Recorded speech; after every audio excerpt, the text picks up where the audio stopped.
അതുകൊണ്ട് പൂർവികന്മാർ പറയാറുണ്ട്, വിദ്യാർത്ഥി ചേത് ത്യജേത് വിദ്യാം ത്യജേത് സുഖം, സുഖാർത്ഥി ചേത് ത്യജേത് വിദ്യാം.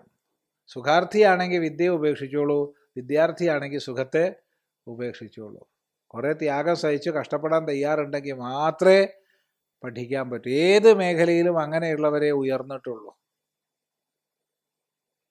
അല്ലാത്തവർ ഉയർന്നിട്ടില്ല. ഏത് മേഖലയും. നമ്മൾ നല്ല ഗായകരുടെ പാട്ട് കേൾക്കുമ്പോൾ നല്ല സുഖം നമുക്ക്. പക്ഷെ അവരഭ്യസിച്ച കഷ്ടപ്പാടുള്ള കാലം നമ്മൾ ഓർമ്മിക്കാറുണ്ടോ? കഴുത്ത് വരെ വെള്ളത്തിൽ നിന്ന് സാധന ചെയ്ത് ദിവസം 5-6 മണിക്കൂർ സാധന ചെയ്യുക. അതുപോലെ തന്നെ നൃത്തം, നല്ലൊരു ഡാൻസർ നൃത്തം ചെയ്യുന്ന കാണാൻ നല്ല സുഖമാണ്. പക്ഷെ അവർ പഠിച്ചതിൻ്റെ ത്യാഗം, തപസ്, കഷ്ടപ്പാട് അത് നമ്മൾ അറിയുന്നുണ്ടോ? എല്ലാ മേഖലയും അങ്ങനെ തന്നെയാണ്. വലിയൊരു മനോഹരമായ ഭാവത്തിൽ പറക്കുന്ന ചിത്രശലഭങ്ങളെ നമ്മൾ നോക്കിക്കണ്ട് ആസ്വദിക്കാറുണ്ട്.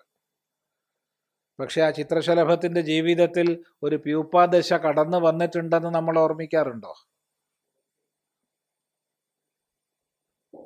തപസ്സിൻ്റെ ഒരു പ്യൂപ്പാദശ, അത് കടന്നിട്ടാണ് അത് പൊട്ടിയിട്ട് ചിത്രശലഭമായി പുറത്തേക്ക് വന്നത്. അത് പലപ്പോഴും നമ്മൾ ഓർമ്മിക്കാറില്ല. നമ്മൾ ചിത്രശലഭത്തെ കണ്ട് അതിനനുകരിക്കാൻ ശ്രമിക്കും. പ്യൂപ്പാദശ നമ്മൾ ഓർമ്മിക്കാറില്ല. ഇത് ഓർമ്മിച്ചാൽ നല്ലതാ.